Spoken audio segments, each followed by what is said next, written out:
Hello, all of you. You all are welcome in Seekers channel. Today we are going to study moment of inertia. आज हम सभी moment of inertia के बारे में बातचीत करने जा रहे हैं. So let's start moment of inertia.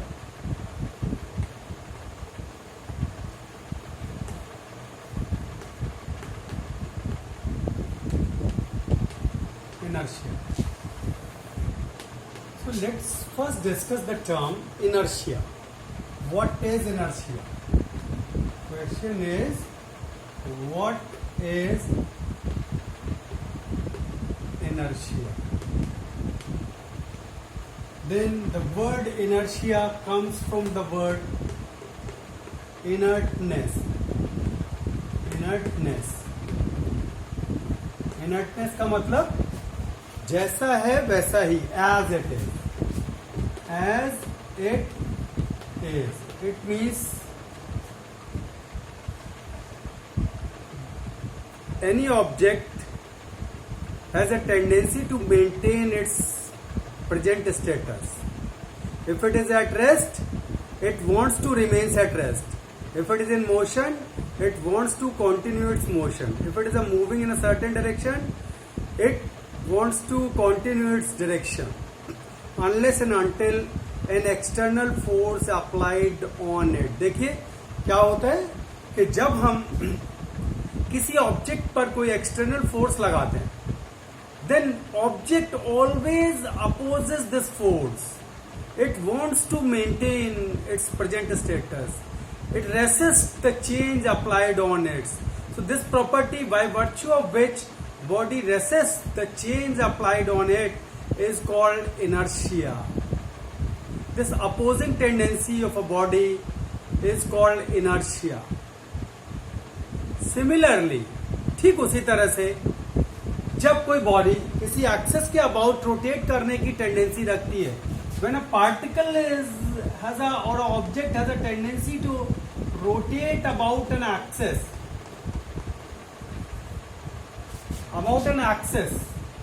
or it is continuously rotating about this axis, then the property by virtue of which it resists the change in its state of rotation is called moment of inertia. It will play the same role as inertia plays in linear motion. In linear motion आप सब जानते हैं, linear motion में mass is the measurement of inertia. Greater is the mass, greater will be the moment of inertia. Here this moment of inertia is represented by the letter I. Okay, so this inertia means any object, moment of inertia means any object which has a tendency, or it is already rotating about an axis or about a fixed point, then the opposing tendency of its rotation motion is called moment of inertia. So you may write this moment of inertia in this way: the property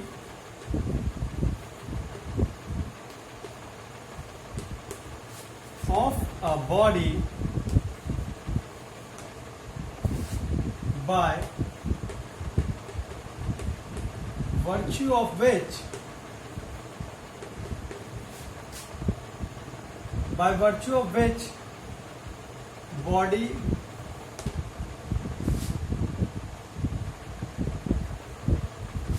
body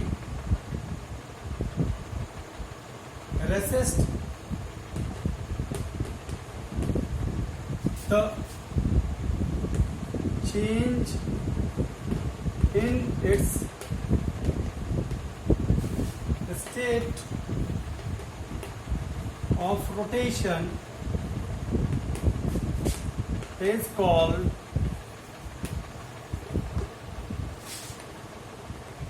moment of inertia. Is it? ये आप सबको clear हो गया होगा कि moment of inertia क्या है. जब भी कोई ऑब्जेक्ट किसी फिक्स पॉइंट के अबाउट रोटेशन करने की टेंडेंसी रखता है या फिर उसके अबाउट रोटेट कर रहा होता है ऑलरेडी, तो फिर अगर हम इसके ऊपर कोई फोर्स लगाकर या टॉर्क लगाकर इसको इसके स्टेट में चेंज करने की कोशिश करते हैं, देन ये इस चेंज का अपोज करता है। तो जिस वजह से ये चेंज का अपोज करता है, that tendency, that property of a body is called moment of inertia. It is represented by I. Now the question is how we calculate this moment of inertia. हम इस मोमेंट ऑफ इनर्शिया को कैसे calculate करेंगे? तो ठीक है भाई, ऐसा हो गया कि मोमेंट ऑफ इनर्शिया एक अपोजिंग टेंडेंसी होती है, but how we calculate it, let's see. So for that first you write moment of inertia of a particle.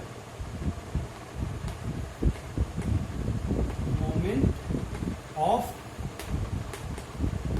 inertia of a particle. So first of all we will talk about a particle. Okay? तो देखो, सबसे पहले मेरा ये इसमें हमें ये decide करना पड़ेगा एक्सेस ऑफ रोटेशन। सपोज ये मेरा एक्सेस ऑफ रोटेशन एक्सेस है, दिस इज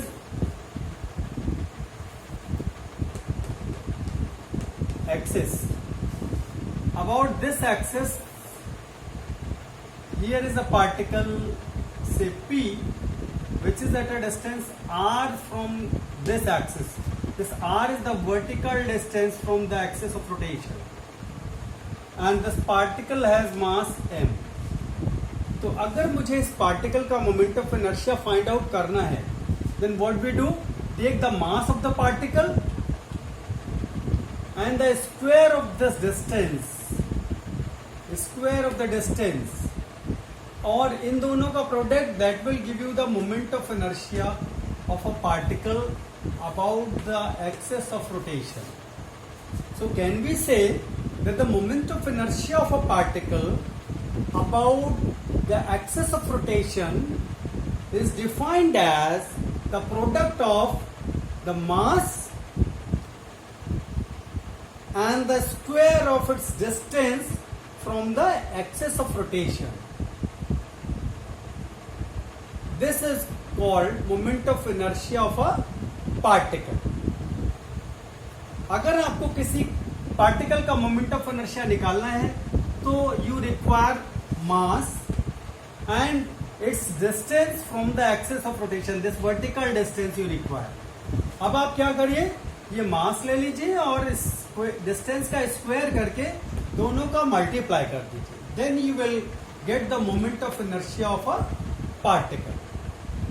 अब आपने ये पार्टिकल का मोमेंट ऑफ इनर्शिया निकाल लिया, then the question arises that right, you if you want to define this, then how you define? तो you may write moment of inertia of a particle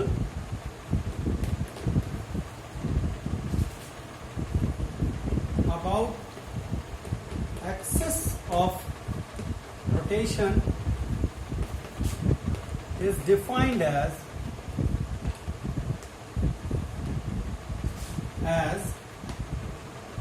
the product of its mass and square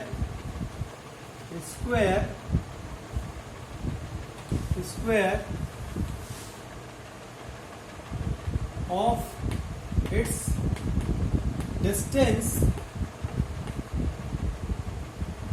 from the axis of rotation. तो अगर आप ऐसा कर लेते हैं तो इस पार्टिकल का आपको इस एक्सिस के अबाउट मोमेंट ऑफ इनर्शिया पता लग जाए। अब बात आती है, now the question comes that how you find out the moment of inertia of a body. इसके बजाय, इस पार्टिकल के बजाय मुझे किसी बॉडी का, किसी ऑब्जेक्ट का मोमेंट ऑफ इनर्शिया निकालना इस सेम एक्सेस के अबाउट। देन सपोज ये मेरा एक बॉडी, इस बॉडी का मोमेंट ऑफ इनर्शिया, इस बॉडी का टोटल मास m है और इस एक्सिस के अबाउट इसका मोमेंट ऑफ इनर्शिया हमें निकालना है। तो हम क्या करेंगे, अब ये तो पॉइंट है नहीं, क्या हम इसका मास ले लें और इसका डिस्टेंस लोगे तो कहां से लोगे? Then we may suppose that this body is made up of a large number of small particles. तब हम ये मान लेंगे कि ये बॉडी बहुत सारे छोटे छोटे पार्टिकल से मिलकर के बनी हुई है। मान लिया ये एक पार्टिकल है जिसका मास m1 है और इसका इस एक्सिस ऑफ रोटेशन से डिस्टेंस r1 है। फिर एक दूसरा पार्टिकल है जिसका मास m2 है और ये इसका डिस्टेंस r2 है। ऐसे बहुत ढेर सारे पार्टिकल हो सकते हैं। ये मास m3 है and this is r3। Similarly this has mass m4 and the distance r4 from the axis of rotation. So you may suppose so many particles in this body and their respective distances from the axis of rotation. Now if you calculate the moment of inertia of each particle about its axis of rotation, अगर आप क्या करें, हर particle का इस axis के about moment of inertia निकाल लें और वो सारे मोमेंट ऑफ इनर्शिया को आप ऐड कर दें, तो आपको इस बॉडी का इस एक्सिस के अबाउट मोमेंट ऑफ इनर्शिया मिल जाएगा। Let's see how. So moment of inertia of first particle about the axis of rotation आप लिख सकते हैं m1 r1 स्क्वायर, फिर सेकेंड पार्टिकल का m2 r2 square, then third particle का m3 r3 square. ऐसे और ढेर सारे पार्टिकल का निकाल करके सबको ऐड कर दीजिए। मान लीजिए n particles mn rn square. Is this clear? So in this way we find the moment of inertia of a body. तो इसको आप लिखने का दूसरा तरीका भी हो सकता है। वो कैसे? I is equal to sigma. ये सिग्मा का मतलब होता है भाई सारे टर्म्स का addition. Sigma means addition of all terms.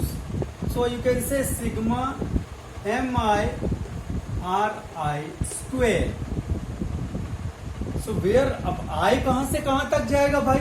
So I is varying from 1 to n, या फिर जितने उसमें पार्टिकल हो। If body contains 4 particles you may write I equal to 1 to 4. Is this clear? So in this way you find the moment of inertia of a body about this axis of rotation. Okay, you may define or you may write moment of inertia moment mi, मैं अब इसको mi लिखूंगा, mi of a body about axis of rotation will be the sum of moment of inertia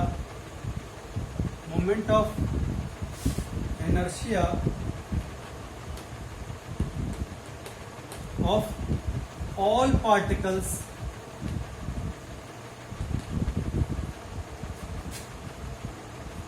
about the same axis of rotation, about the same axis of rotation, same axis of rotation. तो भैया ये तो बात ठीक है कि हम ऐसे मोमेंट ऑफ इनर्शिया निकाल लेंगे, बट बॉडी कोई छोटी मोटी चीज तो है नहीं, इसमें तो इनफाइनाइट पार्टिकल्स हो सकते हैं। अगर इसमें इनफाइनाइट पार्टिकल्स हैं, if this body contains infinite number of particles, then it is very difficult to find out moment of inertia using this method, because कितने सारे particles का moment of inertia निकालोगे और कैसे ऐड करोगे? तो हुआ कि कोई ऐसी मेथड बताओ जिससे कि मोमेंट ऑफ इनर्शिया जल्दी से निकल आए इस बॉडी का। देन क्या करना है उसके लिए? तो you all know that every system और every object is associated with a point where its whole mass is suppose to be concentrated, जहां पर इसका सारा मास कंसंट्रेटेड मान लिया जाता है, या मान लिया जाता है कि सारा का सारा मास इसी जगह पर रखा हुआ है। उस पॉइंट को आप सभी जानते हैं, उस पॉइंट को आप सेंटर ऑफ मास बोलते हैं। This is called centre of mass. CM is chief minister, मत समझ लेना इसको। This is CM is centre of mass. It is the point where the whole mass of this body, that is M, is supposed to be concentrated here. अब जब ये सारी body का मास सिमट कर इस पे आ गया तो ये पार्टिकल की तरह से बिहेव करने लगा। अब इसका यहां से डिस्टेंस, अब तुम बोलोगे डिस्टेंस R, ना R नहीं लेना है, दिस इज K, और इसका एक स्पेशल नेम है भाई। उस नेम को हम लोग बोलते हैं radius of gyration, GYRATION, gyration. This is represented bye K। अब आपको ये डिस्टेंस पता लग गया तो अगेन पार्टिकल का मोमेंट ऑफ इनर्शिया कैसे निकालते थे भाई? M mass and the square of the distance multiply कर दीजिए, you will get the moment of inertia of a body. तो अगर मुझे ये रेडियस ऑफ गायरेशन डिफाइन करना हो तो देखो ना, ये क्या है? ये डिस्टेंस है। So you can say it is the distance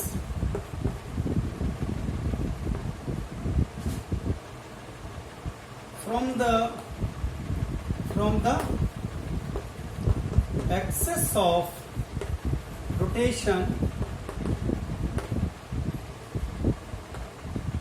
the square of which कौन सी डिस्टेंस है? the square of which when multiplied, अब मैं इसको ऊपर इरेज करूंगा, the square of which when multiplied by the mass of the body gives moment of inertia mi of the body about the axis of rotation। ये आपको समझ में आ गया होगा रेडियस ऑफ गायरेशन। अब देखिए, इस रेडियस ऑफ गायरेशन को डिफाइन करने का एक दूसरा तरीका भी हो सकता है। क्या हो सकता है? Let's see.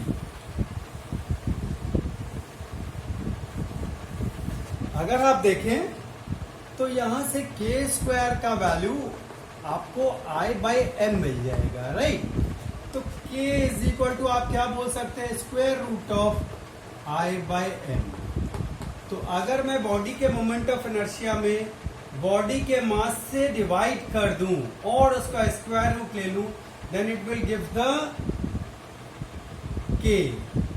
So the radius of gyration is equal to the square root of the ratio of moment of inertia of a body to the total mass of a body.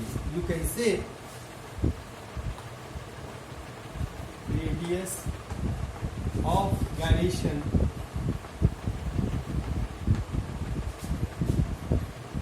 is equal to the ratio is equal to the square root of the ratio of mi of a body to the total mass of the body, total mass of the body। तो इस तरह से आप ये body का moment of inertia shortcut method में ऐसे निकाल सकते हैं। बट इसके लिए आपको ये पॉइंट पता होना चाहिए जहां पर के बॉडी का सारा मास हम लोग सेंटर्ड मानते हैं। जिसको आप सेंटर ऑफ मास कहते हैं, तभी आप ये मेथड अप्लाई कर सकते हैं। अब आते हैं बात कि अगर आपकी बॉडी ऐसी हो जिसमें आप यही ना पता कर पाए कि ये पार्टिकल नंबर 1 है, ये पार्टिकल नंबर 2 है, तब आप कैसे मोमेंट ऑफ इनर्शिया निकालें। सपोज ये आपका ऑब्जेक्ट है एंड यू कैन से moment of inertia mi of a rigid body. Rigid body समझते हैं आप? Body which having continuous mass distribution means the body having such type of mass distribution in which you cannot distinguish between two particles, that this one is particle number 1 and this one is particle number 2, means these particles are so closely packed so that we cannot differentiate that this one is particle number 1 and this one is particle number 2। तो बड़ी समस्या हो जाएगी भाई। अब आप moment of inertia for rigid body कैसे निकालोगे? आपको यही नहीं पता है कि ये पार्टिकल नंबर 1 है, ये पार्टिकल नंबर 2 है, फिर आप क्या करेंगे? तो है एक तरीका, क्या करेंगे? हम इस बॉडी को छोटे छोटे मास एलिमेंट से मिलकर के बना मान लेते हैं। तो कंसीडर कर लिया हमने, एक ये मास एलिमेंट है अपना, ये स्मॉल मास एलिमेंट है, इसका मास है dm और इसका एक्सेस ऑफ रोटेशन से डिस्टेंस r है। तो अगर मैं इस छोटे से एलिमेंट का इस एक्सेस के अबाउट मोमेंट ऑफ इनर्शिया निकालूं, then I will say that di is equal to mass into distance square. तो ये एक मुझे इस छोटे से मास एलिमेंट का इस एक्सेस के अबाउट मोमेंट ऑफ इनर्शिया मिल गया। इसी तरह से मैं और मास एलिमेंट का निकाल लूं और सबका सम कर दूं तो मुझे इस एक्सेस के अबाउट मोमेंट ऑफ इनर्शिया इस बॉडी का पता हो जाएगा। तो यहाँ पर सम करने के लिए हम क्या करते हैं? मोमेंट ऑफ इनर्शिया इंटीग्रल, जब रिजिड बॉडी होती है तो ऐसा वाला सम नहीं करते, ये वाला सम नहीं लगाते, उसके लिए इंटीग्रल इस्तेमाल करते हैं। इंटीग्रल यू कैन से dr। Now put the value of dr, you get I is equal to integral r square dm। इस तरह से आप moment of inertia of a rigid body निकाल सकते हैं इस फॉर्मूले का इस्तेमाल करके। तो आपको ये मोमेंट ऑफ इनर्शिया होप कि समझ आ गया होगा। अब अगले वीडियो में हम मोमेंट ऑफ इनर्शिया ढेर सारी अलग अलग बॉडीज का, like moment of inertia of a rod, moment of inertia of a ring, moment of inertia of a sphere, ये कैसे कैलकुलेट करते हैं यूजिंग दिस इंटीग्रल मेथड, ये डिस्कस करेंगे। तब तक के लिए बाय टू ऑल। अगर आपको ये वीडियो अच्छा लगा हो तो आप कमेंट सेक्शन में बताइएगा और किस टॉपिक पर आपको वीडियो चाहिए वो कमेंट करके बताइए, सो दैट मैं उस पर आपके लिए वीडियो बना सकूं और आपको ये चीजें आसानी से समझ में आ सके। Thank you to all of you.